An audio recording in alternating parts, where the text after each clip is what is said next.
बुद्ध जिनकी मैं आपसे बात कर रहा हूं बहुत बुढ़ापे में हुए। सिद्धार्थ इनका नाम था। बहुत बुढ़ापे में पिता की संतान हुई। तो जब बहुत बुढ़ापे में संतान हुए तो पिता को इसका जब राजसू यज्ञ किया गया जिसमें नामकरण संस्कार होता है बेसिकली, और नामकरण संस्कार में अलग अलग देशों से अलग अलग शहरों से लोगों को बुलाया गया। बुद्ध का नामकरण संस्कार हो रहा है। सिद्धार्थ है जब, अभी बुद्ध नहीं हुए हैं, अभी लड़का ही है खाली। और बहुत सालों के बाद बुढ़ापे में हुआ है तो बड़े बड़े ज्योतिषियों ने सिद्धार्थ का हाथ देखा। 12 साल का एक लड़का जिसका नाम था कोदन्ना, छोटा ज्योतिषी, उसने भी इस बुद्ध का हाथ देखा, छोटे से बच्चे का। उसने अलग अलग राजाओं से, अलग अलग ज्योतिषियों से उस महाराज ने बुद्ध के बारे में पूछा जो सिद्धार्थ थे कि इसका जीवन बताओ क्या होगा।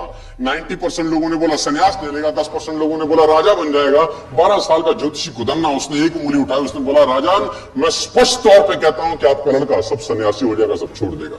राजा को बड़ी ठेस पहुंची, बड़ा क्रोध आया मन में कि बुढ़ापे में एक लड़का हुआ, अगर ये सन्यासी हो जाएगा तो मेरा राजपाट कौन देखेगा, है ना। आदमी सन्यासी चाहता तो है लेकिन अपने घर में नहीं, पड़ोसी के घर में चाहता है। भगत सिंह हो पड़ोसी घर में, हमारे घर में नहीं होना चाहिए।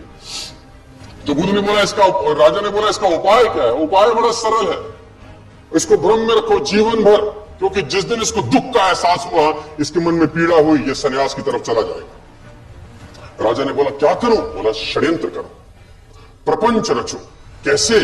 बोला जिस महल में रहता है गर्मी है तो सर्दी एहसास ना हो, सर्दी में गर्मी का एहसास ना हो, इसको शराब पिलाओ, लड़कियों से घेरे रखो, इसके इर्द गिर्द झूठा संसार रखो, इसको पता नहीं चलना चाहिए कि दुख नाम की कोई चीज होती भी है। बूढ़े व्यक्ति को इससे दूर रखो, मृतशैया को इससे दूर रखो, सूखा पत्ता इसके बाग में दिखना नहीं चाहिए क्योंकि ये चीजें इसको आकर्षित करेंगी संन्यास लेने की तरफ। राजा ने प्रपंच किए।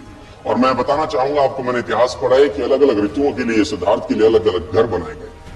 सर्दी के लिए अलग घर, गर्मी के लिए अलग, बरसात के लिए अलग। उसकी जो माली थे वो 12 के 12 महीने बागवानी करते थे। पीला पत्ता उसमें अलाउड नहीं था क्योंकि पीले पत्ते को देखकर सन्यास जाग सकता। और ये चलता रहा और वो दिन आया जिस दिन कुछ होना था बड़ा। कहते जो ईश्वर ने आपकी तकदीर में लिख दिया उसको तो कोई खुद नहीं बदल सकता। सिद्धार्थ को एक युवक महोत्सव में भाग लेने जाना था। उस युवक महोत्सव का उद्घाटन युवराज ही करते थे। डुंडी पीटी गई, मुनादी कराई गई पूरे शहर के अंदर की, जिस रास्ते से सिद्धार्थ निकले खबरदार कोई बूढ़ा व्यक्ति नजर नहीं आना चाहिए, खबरदार कोई साधु ना दिखे, खबरदार कोई मृत्युशैया वहां से ना गुजरे। और पूरे के पूरे रास्ते से पीले पत्ते हटाए गए, हरे हरे बाल, ताकि बुद्ध को वो सब वैसे का वैसा लगे जैसे वो अपने महल में देखा करते थे। और वो महल से बाहर निकले, जो सारथी था वो सारथी बुद्ध को लेकर निकला, सिद्धार्थ को लेकर निकला। और निकलते निकलते निकलते निकलते आखिर वो घड़ी आ पहुंची। सिद्धार्थ ने पहली बार एक बूढ़े व्यक्ति को कुंभ करते हुए देखा जो झुक के चल रहा था। सिद्धार्थ ने सारथी को बोला रथ रोक।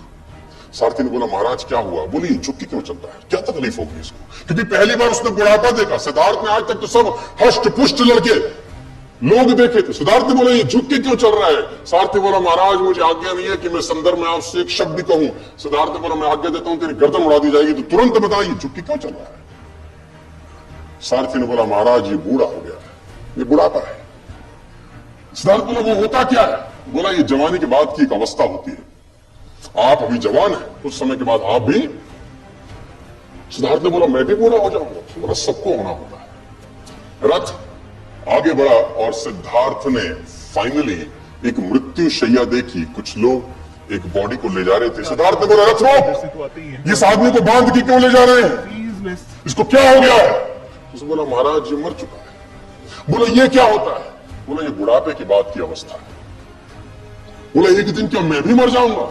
सारथी ने बोला जो आया है सो जाएगा, राजा रंग फकीर, जो आएगा वो जाएगा।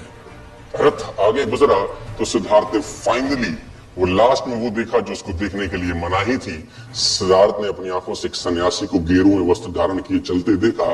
तो सिद्धार्थ ने सारथी से बोला इसने इस रंग के कपड़े क्यों पहने हैं। अब तक तो सिद्धार्थ ने वो राजसी ठाट बाट देखे थे, ये गेरुए वस्त्र में आदमी कहां जा रहा है और ये कौन है। मैं बोला महाराज ये सन्यासी है, इसने सब छोड़ दिया क्योंकि जिंदगी में दुख है, तकलीफ है, क्लेश है। सिद्धार्थ ने बोला रथ रोक, लौटा ले।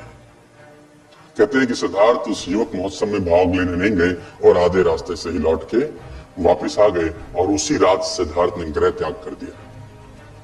उसी रात को वो सब छोड़ के चले गए। एक चीज बदली सिद्धार्थ के जीवन में और वो था 12 बरस के बाद लौटे, बुद्ध होके लौटे। तेज उनके चेहरे पे था। घर का किवाड़ खटखटाया, यशोधरा ने दरवाजा खोला। छोटा सा बच्चा था जब 12 बरस पहले सिद्धार्थ गए थे।